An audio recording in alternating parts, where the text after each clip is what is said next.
Salam, salam les gars, j'espère que vous allez bien. Voilà, donc les élèves de première, on vous salue. Ñu ngi leen di nuyu bu baax. On vous amène aujourd'hui un exercice donc, qui a été donné par Monsieur Dem. Donc c'est un devoir qu'on salue de passage. Monsieur Dem, vraiment, donc, qui fait un excellent travail, Momit. On le suit et vraiment, on le remercie. Les gars, comme je le dirais, il ne s'agit pas d'une compétition ou d'une concurrence entre nek élite science ou bien Thiam science ou bien Mbacké mat wala kenen ak kenen xam science. Donc ñun ñëpp, nous ce que nous voulons c'est que vous les élèves, que vous ayez un bon niveau en science. Loolu rek moom mooy sunu objectif quoi. Donc képp koo xam te ne il intervient dans ce sens rek, donc on te remercie. Ñu ngi lay remercier bu baax. Donc ñoom Bàcc PC et tout ça. Donc ñoom gars yi, il y a vraiment beaucoup de gars qui font un excellent boulot pour vous les élèves. Léegi nag c'est à vous d'en profiter parce que ñun quand on était à votre niveau, ñun on n'avait pas cette chance-là. Donc internet c'était pas voilà facile. Léegi vraiment avec vos portables, vous pouvez avoir les corrections des exos, des explications. Pour la plupart lépp lu ngeen comprendre en classe parfois avec avec l'internet ak cours en ligne ak voilà les vidéos tout ça, vous parvenez à comprendre. Voilà, donc sans plus tarder ñu dem. On nous dit soit donc ABCD un carré et K le barycentre donc de A2, B-1, C2 et D1. C'est bon. On demande d'abord de placer les points. Donc, pour placer les points, les gars, il faut nécessairement qu'on construise le carré. Donc, on va construire le carré rapidement. Donc, construire un carré, moi, je pense que tout n'est que problème, n'est-ce pas? Donc, voilà. Donc, on va mettre rapidement notre carré. Donc, on prend ça. Qu'est-ce qu'on fait? On va prendre la perpendiculaire. Donc, on prend la perpendiculaire. On essaie de trouver une perpendiculaire qui va passer par ce point. Ce sera pas facile. Voilà, mais dès l'instant qu'on a nos arcs de cercle, on peut régler notre problème. Donc, toujours veiller à ce que choses comme par exemple que ça ne déborde pas et que nous avons toujours un même arc. Voilà, donc voici un premier trait. Et j'insiste encore, je le dis à tous mes élèves, on ne trace pas avec l'équerre et le rapporteur, ce sont des instruments de vérification. Donc, on trace toujours avec la règle et le compas, n'est-ce pas? Voilà, donc voici, on va essayer de prolonger un peu ici. Voilà, bon, on laisse comme ça. Donc, on va trouver maintenant un point là.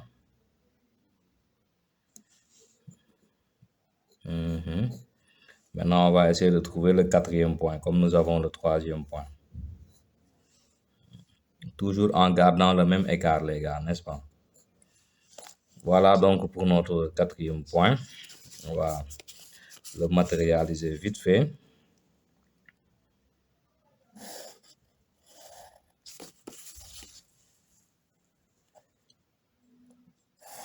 Voilà. Donc, voici notre carré ABCD. Maintenant, on nous dit que donc K est le barycentre de A2, B-1, D1 et D-1. Donc, je commence A, B, C, D. Maintenant, on nous donne plutôt K le barycentre de A2, B-1, C2 et D1. On demande de placer les points I et J, tels que BI soit égal à 2BA et CJ soit égal à 1 tiers de CD. On est d'accord? On ne nous a pas demandé de construire le barycentre, donc donc on place juste nos points. On commence par le point I. On sait que BI égale 2BA, donc BA est là. Donc on va prendre, voilà, donc on va prolonger. On va déplacer ce point A là. Donc on le déplace là. Donc, nous allons prendre le vecteur BA est là.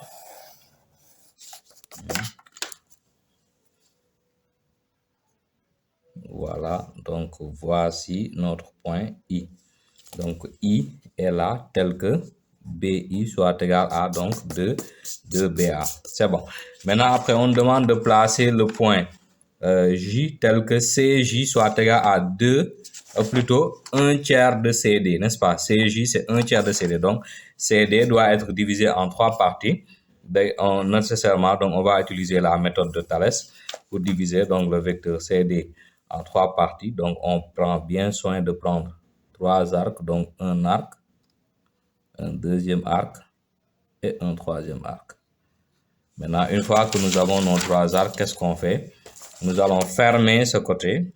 Je viens de dire que l'équerre, c'est pas pour tracer, qu'on a remonté. Voilà, donc on prend la règle et on ferme. Maintenant, une fois que c'est fermé, on nous a dit que CJ égale 1 tiers de CD. Donc, il nous suffit d'avoir la parallèle à cette droite-là, passant par ce point, pour découper donc ici le tiers. C'est bon. Voilà, donc la parallèle, nous avons 1, 2, 3 points. On va chercher le 4e point pour avoir la parallèle. Donc, on mesure et on dispose là pour prendre un arc de cercle. Donc, toujours en utilisant la méthode du parallélogramme. Donc, on prend maintenant cet arc-là, ou bien on mesure cette distance, l'arc que nous allons avoir qui va couper donc cet arc-là. Donc, sur notre arc, je reprends là. Voilà, donc voici le point qui m'intéresse et ce point-là va constituer une parallèle passant par là. Mais comme nous, on n'a pas besoin de la parallèle, on a juste besoin du point. Donc voici le point en question et ça, donc c'est le point J. Voilà, donc voici notre point J. C'est bon. Donc ça, c'était pour la première question. On y va pour la question suivante. On demande d'écrire I comme barycentre des points A et B. Voilà, donc on sait déjà que I se trouve sur AB. Donc il est barycentre, n'est-ce pas? Ils sont alignés, donc I peut être le barycentre de A et B. Donc question 2. Alors, ici, il y a une relation qu'on connaît et c'est ça qu'on va utiliser. On sait que, donc on va prendre d'abord, on dit donc, écrivons I, donc barycentre de A et B. Maintenant, on sait que BI est égal à 2BA.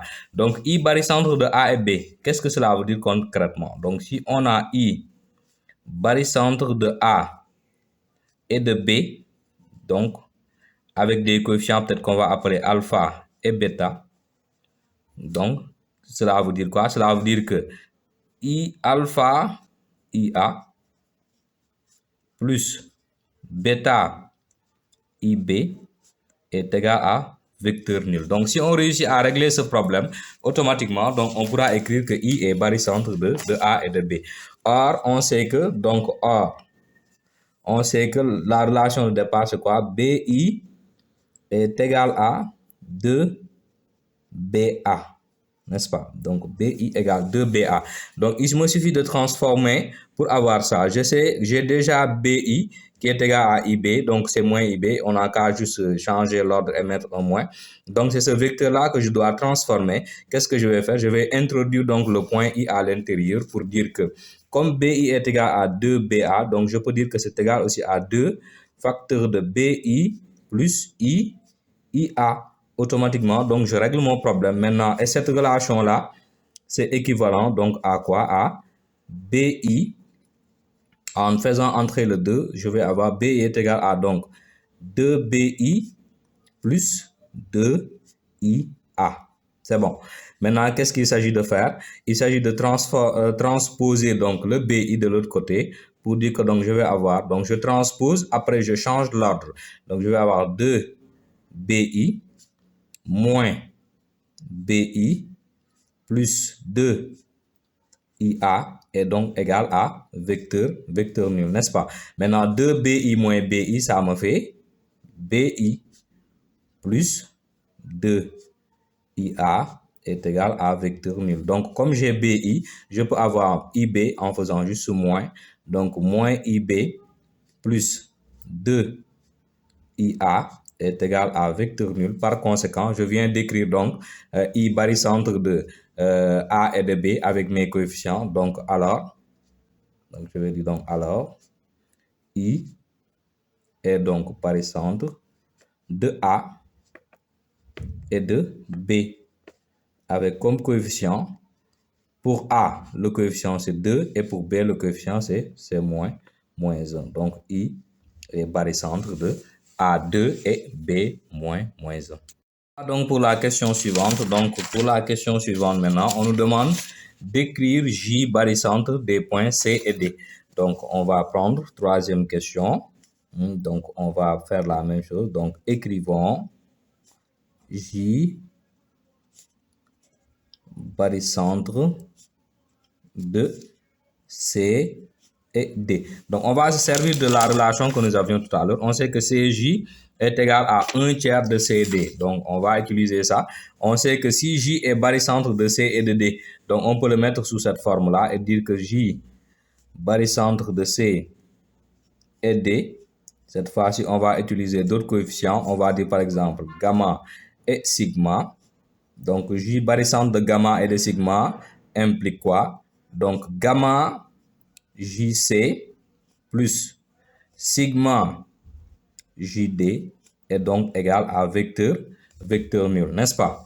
Maintenant, or, on sait que CJ est égal à 1 tiers de CD. Comme CJ égale 1 tiers de CD, je peux transposer le 3 de l'autre côté. Cette relation, donc, est équivalente donc, à 3 CJ est égal à CD. Donc, 3 CJ est égal à CD. Maintenant, on va faire la même chose. Nous avons CJ qui est équivalent à JC en faisant juste en changeant plutôt l'ordre des lettres.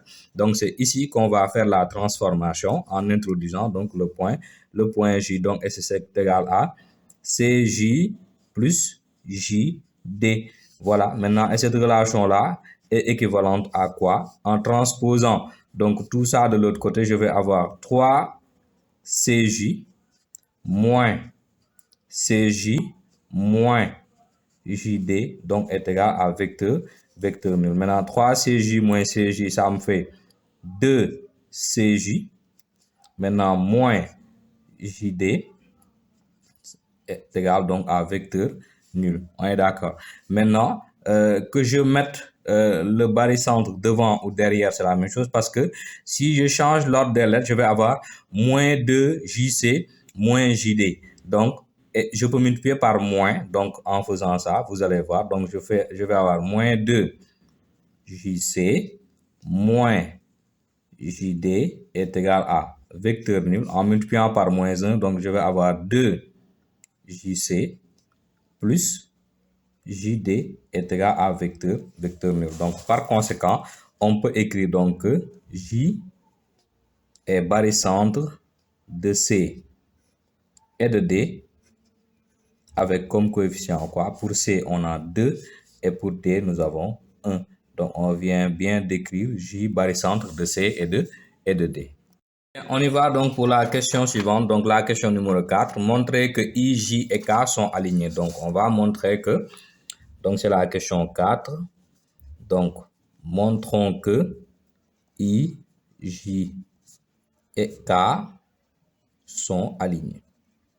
C'est bon.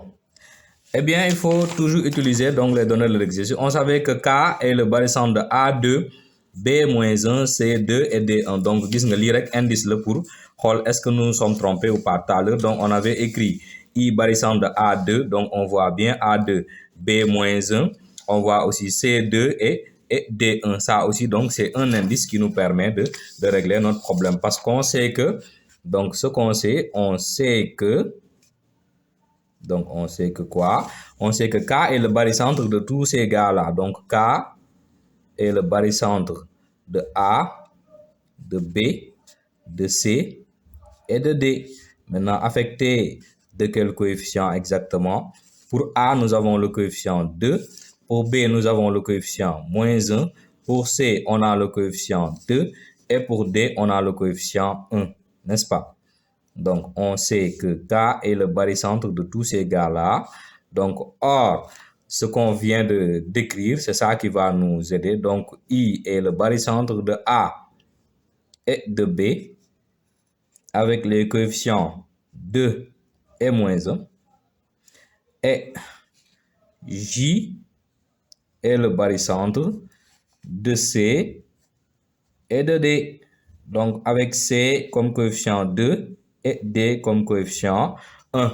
Maintenant, donc, bon, on va mettre donc, d'après, parce qu'il faut invoquer le théorème aussi. Il ne faut pas venir et écrire comme ça. Donc, d'après le théorème, et c'est quel théorème? C'est le théorème du barycentre, par partiel. Donc, c'est ce théorème qui nous permet de changer donc les points. Donc, d'après le théorème du barycentre partiel, donc on peut écrire K et le barycentre. Maintenant, au lieu de prendre A et B, on va prendre directement I. Au lieu de prendre C et D, on va prendre directement J. Donc, K et le barycentre, donc de I et de J, avec les coefficients qui sont la somme des coefficients. Donc, 2 plus moins 1, c'est 2 moins 1, c'est 1.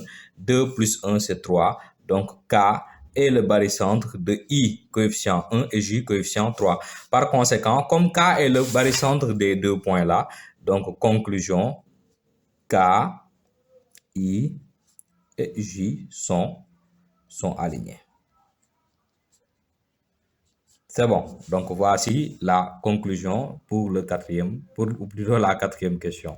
Bien, donc on y va pour bon, ici, ça devait être cinquième question.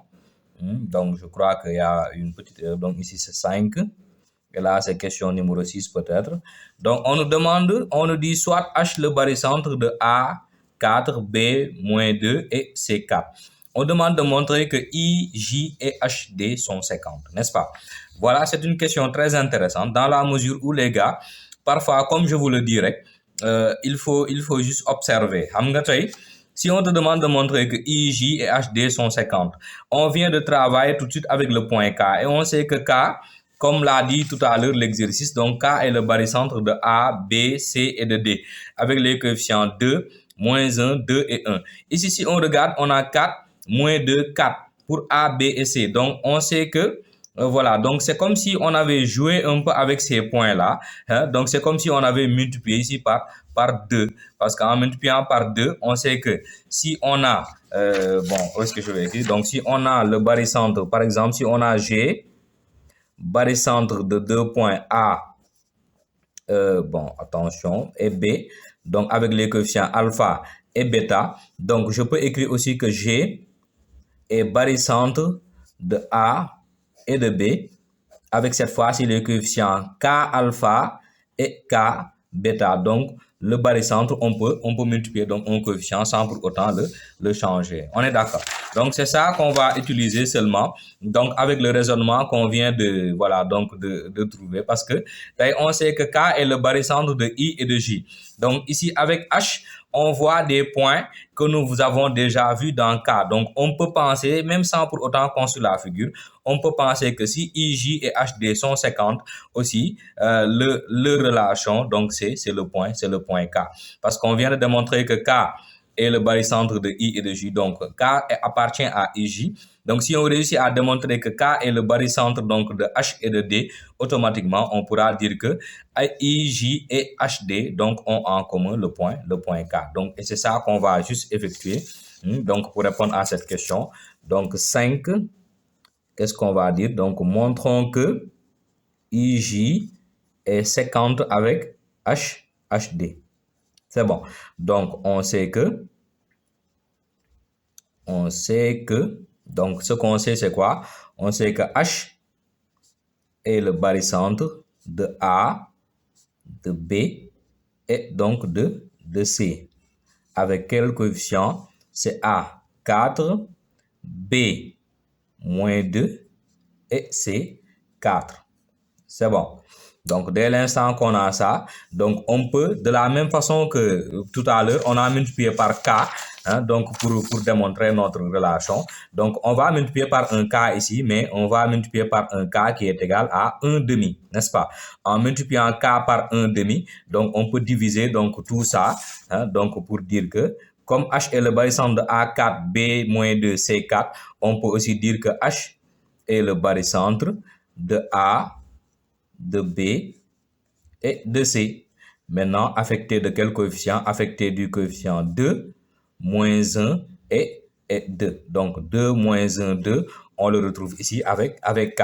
Donc, or, K est le barycentre de A, de B, de C et de D. Donc, avec quel coefficient? Avec les coefficients 2, moins 1, 2 et 1. Donc, et ces coefficients-là, on les connaît déjà avec H. Donc qu'est-ce qu'on va dire? D'après le théorème, donc d'après le théorème du barycentre partiel, donc d'après le théorème du barycentre partiel, on peut en conclure que K est le barycentre. Donc, au lieu d'utiliser ces trois, on va utiliser directement le point H et le point D. Maintenant, avec quel coefficient? Avec toujours la somme des coefficients. 2 moins 1, c'est 1. 1 plus 2, c'est 3. Et D n'a pas changé de coefficient, donc c'est 1. C'est bon. Maintenant, K est le barycentre de HD. Et ça nous permet de conclure que K appartient à la droite HD. N'est-ce pas? Maintenant, on savait déjà que K est le barycentre aussi de I et de J. N'est-ce pas? Avec les coefficients 1 et 3, n'est-ce pas? Ça nous permet, ici j'ai oublié d'ajouter, donc on va, K est aussi, donc K barycentre de I1, J3, donc on peut dire aussi que K appartient à la droite I, J, n'est-ce pas? K appartient à HD, K appartient à IJ, donc conclusion. Donc IJ et HD sont 50 en K. Donc, les deux droites sont 50 en K. Donc, voici la conclusion donc, de l'exercice. Bien, on y va pour la dernière question, c'est-à-dire les ensembles de points. Donc, on demande de déterminer et de construire l'ensemble des points M, tels que d'abord 2MA moins MB plus 2MC moins MD est égal à 8. Donc ça, on le reconnaît avec le point K, comme on l'avait déterminé tout à l'heure. Donc K est le barycentre de tout ça. Donc on va se servir juste de la réduction vectorielle. Donc réduction vectorielle, vous l'utilisez utiliser pour régler ce problème-là déjà. Donc qu'est-ce qu'on va dire? On va tout simplement dire que, bon, pour la question numéro 6, nous avons A, la norme donc de 2MA moins MB plus 2MC plus MD. Donc, cette norme est égale à 8. Maintenant, pour construire cet ensemble de points, donc d'abord, comme je l'ai dit tout de suite, on va servir donc de la réduction vectorielle. Donc, on sait que K est le barycentre donc des points A, B, C et D avec comme coefficient 2, moins 1, 2 et 1. Donc, la relation de la réduction vectorielle dit quoi? Donc, réduction vectorielle, elle dit que quel que soit donc le point M appartenant au plan, donc qu'est-ce qu'on va avoir? On va avoir la somme de ces coefficients-là avec MK est égale à tout ça. Donc, cela veut dire que 2 moins 1 plus 2 plus 1 MK. Donc, tout ça, c'est égal à quoi? C'est égal à 2 MA moins MB plus 2 MC plus MD. Donc, maintenant, qu'est-ce qu'il faut? On va réduire donc ça. 1 moins 1, 0. 2 plus 2, 4. Donc, on a 4 MK est égal à 2 MA moins MB plus 2MC plus MD. Donc, dès l'instant qu'on a ça, donc cette relation-là va devenir quoi? Elle va devenir, donc par conséquent, on aura norme de 2MA moins MB plus 2MC plus MD. Donc, cette norme-là est égale à norme de 4MK. Et ça, c'est égal à 8. Maintenant, on peut tout simplement, voilà, donc la norme, on enlève le vecteur, tout simplement, pour dire, parce que le 4 peut être sorti. Donc, on va avoir 4MK est égal à 8. Donc, cela veut dire que MK est égal à 4 huitièmes qui est égal à 2. C'est bon.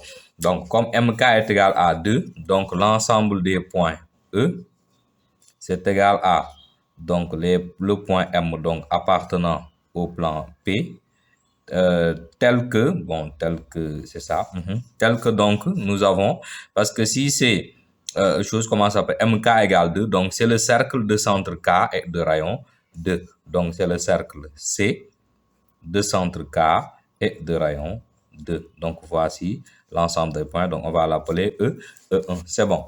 Donc, c'est le cercle C de centre K de rayon 2. Maintenant, nous allons reprendre notre figure pour construire déjà le point K.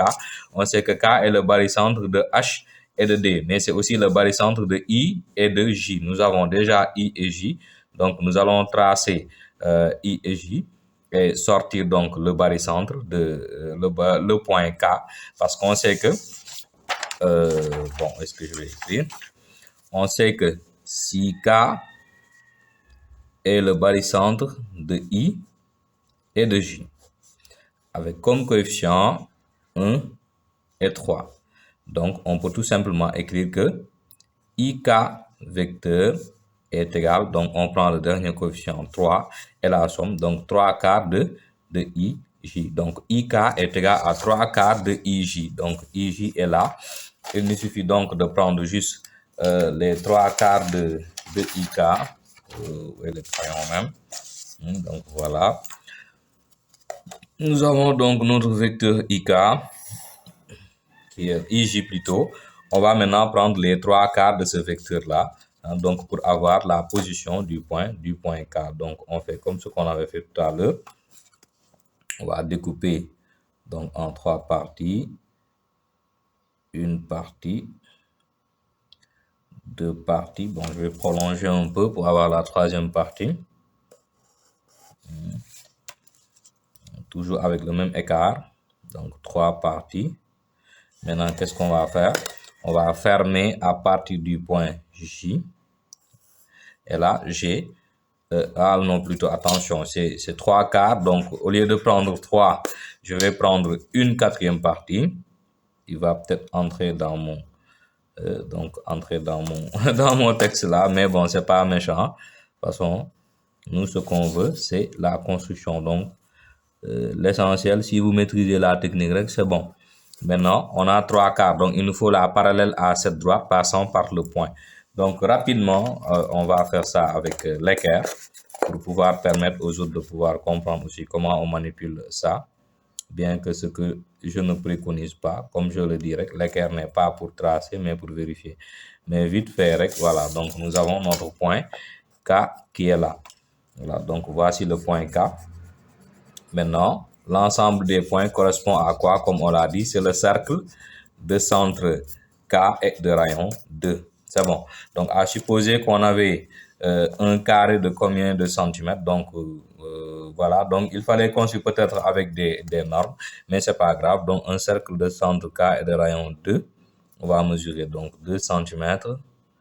Voilà. Donc, et on voit que ça passe par le point J. Donc, voici l'ensemble des points E1.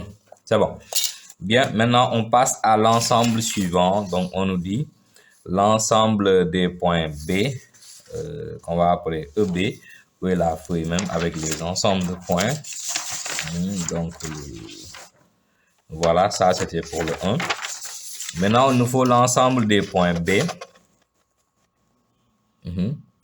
tel que donc norme de 4MA moins 2MB plus 4 MC plus 2 MD donc est égal à 8 norme de 2 MA moins MB. C'est bon. Bien, donc ça, ce sont des choses qu'on a déjà rencontrées. Donc, surtout avec le point K, hein, donc qui est le barycentre de A, 2, B-1, C2 et D-1. Donc, c'est ce qu'on avait fait tout à l'heure. Maintenant, ce qu'on va faire, on va juste, comme on a fait tout à l'heure, multiplier à l'intérieur donc par 2. Donc, et nous servir de ça parce que nous avons 2MA moins MB. Donc, 2MA moins MB, ça correspond au point I, n'est-ce pas? Donc, on va se servir de ça tout simplement avec K pour pouvoir régler notre problème. Donc, qu'est-ce qu'on va dire? On sait que donc, ça correspond à K barycentre de tout ça. Donc, K est le barycentre donc de A, de B, de C et de D. Donc, affecté des coefficients 4, moins 2, 4 et 2. C'est bon. Donc, et ça, avec la réduction vectorielle. Donc, avec la réduction vectorielle,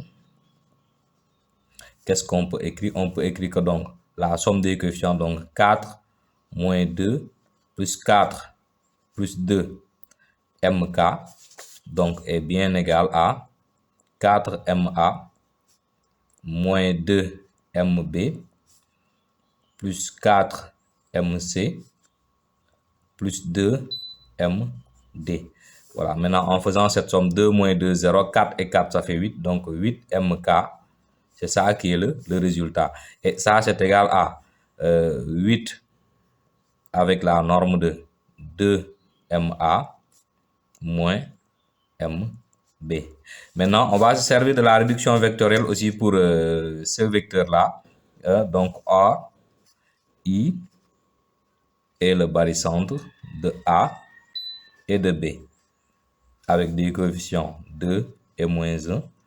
Donc, ici aussi, la réduction vectorielle donne quoi? Donc, la réduction vectorielle nous donne quoi? Elle nous donne que si on fait la somme, donc 2 plus 1, 2 moins 1 plutôt, MI cette fois-ci, 2 plus 1 MI est égal donc à quoi? 2 MA, voilà, 2 MA moins MB. C'est bon. Donc 2 moins 1, ça nous fait 1. Donc ça nous fait quoi? MI vecteur est égal donc à 2 MA vecteur moins MB. C'est bon. Donc finalement, on se retrouve avec quoi? On se retrouve donc cette relation. Nous avons cet équivalent-là qui est égal à 8 MK et cet équivalent-là qui est égal à MI. Du coup, on se retrouve avec quoi? On se retrouve avec chose comment ça s'appelle? 8 MK en termes de normes. Donc est égal à 8 fois le vecteur, donc MI. Donc 8 norme de MI. C'est bon. On peut donc sortir le 8 pour dire que nous avons 8 MK est égal à 8 MI. Et comme 8 MK est égal à 8 MI, donc on peut simplifier les 8 pour dire finalement que donc MK est égal à MI. N'est-ce pas? Donc comme on sait que MK est égal à MI, donc c'est l'ensemble des points M qui se trouvent à égale distance entre K et I. On est d'accord? Donc notre ensemble de points E2 est égal à l'ensemble des points M appartenant au plan, tel que, donc, comme on le sait, M appartiennent donc à la médiatrice, donc appartiennent donc à la médiatrice du segment, donc c'est la médiatrice du segment KI. C'est bon. Donc voici juste notre ensemble de points. Donc c'est la médiatrice du segment KI. Donc voilà, on va prendre maintenant notre figure. Le segment KI est là. Donc on va juste tracer la médiatrice de ce segment-là. Donc et médiatrice, les gars, c'est très facile. Donc il suffit juste de chercher le milieu. Donc, une fois qu'on a le milieu, on peut tracer notre médiatrice. Voilà, donc de l'ensemble. Donc ça, je rappelle, c'est E1. Donc E2 va être là. Donc c'est la médiatrice du segment KI. Donc voici notre ensemble de points E2. C'est bon. Bien, on passe au dernier ensemble de points. Donc on nous dit que nous avons donc l'ensemble de points E3 tels que les vecteurs 2MA moins MB plus 2MC plus MD soit collinaires à AB. Alors, je rappelle que deux vecteurs sont collinaires. Donc, j'ai deux vecteurs U et V sont collinaires. Si et seulement si, donc, il existe un réel K tel que U vecteur soit égal à K fois le vecteur V. Donc ça, c'est la relation de collinéarité. On est d'accord? C'est bon. Donc c'est ça juste qu'on va appliquer donc ici, donc sur cet ensemble de points E3. Donc C, qui est l'ensemble de points tels que 2MA moins MB plus 2MC plus MD. Maintenant, si c'est collinaire à AB, donc on peut dire qu'il est égal donc à K fois le vecteur AB, n'est-ce pas? Donc il est égal à K fois le vecteur AB. Maintenant, et ce vecteur-là, on le connaît déjà, donc on l'avait calculé tout à l'heure avec l'ensemble de points E1. On sait qu'il est égal à 4MK. Donc on remplace directement pour dire que nous avons maintenant, ça c'est équivalent à 4MK qui est égal à K fois le vecteur AB, n'est-ce pas? Donc 4MK égale KAB, donc ça implique quoi? Ça implique que MK est égal à K sur 4, donc fois K sur 4 le vecteur AB, n'est-ce pas? Donc, et ça, ce n'est rien d'autre que, comme le point K, donc se trouve, voilà, donc de l'autre côté, et par rapport au vecteur AB, donc si le point K, si nous avons un point M tel que donc les vecteurs MK et le vecteur AB sont collinaires, donc cela veut tout simplement dire nous avons des points qui sont différents. Donc les vecteurs, leurs supports sont parallèles. Donc ce n'est rien d'autre que la parallèle AAB, donc passant par le point K. Donc tous les points qui seront là, ils seront à K sur 4 fois le vecteur AB. Donc avec ça qui est un réel, donc avec le vecteur AB, donc il suffit juste de tracer la parallèle, donc à AB passant par le point K. Donc ici, on va dire que notre ensemble de points E3 est l'ensemble des points M appartenant au plan P, tel que MK, donc cette droite-là, soit parallèle à la droite AP. C'est bon. Donc voici cet ensemble de points. Donc rapidement, on va essayer entre guillemets de tricher encore.